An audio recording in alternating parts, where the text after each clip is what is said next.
மக்காச்சோள பயிரில் வளரும் களைகளான சாரணை, புளிச்சான், பசரி போன்ற களைகளை கட்டுப்படுத்த விதைத்த 3ஆம் நாள் ஹெக்டருக்கு 500 கிராம் அட்ரசின் 50% நனையும் தூள் மருந்தை 900 லிட்டர் தண்ணீருடன் கலந்து சீராக தெளிக்கவும்.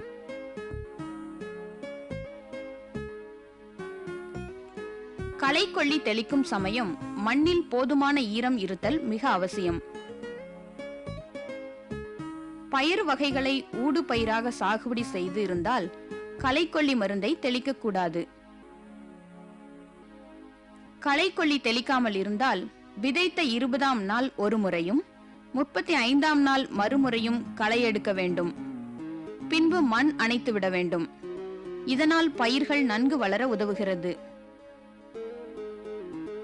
விதைத்த 25ஆம் நாள் ஹெக்டருக்கு 68 கிலோ தழைச்சத்து தரக்கூடிய 150 கிலோ யூரியாவை சீராக முதல் மேலுரமாக இட வேண்டும். பின்பு தண்ணீர் பாய்ச்ச வேண்டும். 2ஆம் முறையாக 45ஆம் நாள் மேலுரமாக 33 கிலோ தழைச்சத்து தரவல்ல 73 கிலோ யூரியாவை பரவலாக இட வேண்டும். மக்காச்சோளம் விதைத்தது முதல் 14 நாட்கள் வரை 3 முறை நீர் பாய்ச்ச வேண்டும். அதாவது விதைத்த நாள் முதல் முறையாகவும் 4ஆம் நாள் உயிர் தண்ணீரும் 12ஆம் நாள் 3ஆம் முறையாகவும் தண்ணீர் பாய்ச்சுவது அவசியம். பிறகு 10 நாட்களுக்கு ஒரு முறை நிலத்தின் ஈரத்தன்மைக்கு ஏற்ப தண்ணீர் பாய்ச்ச வேண்டும். பூ பூக்கும் சமயத்தில் நீர் தட்டுப்பாடு இல்லாமல் பார்த்து கொள்வது மிக அவசியம்.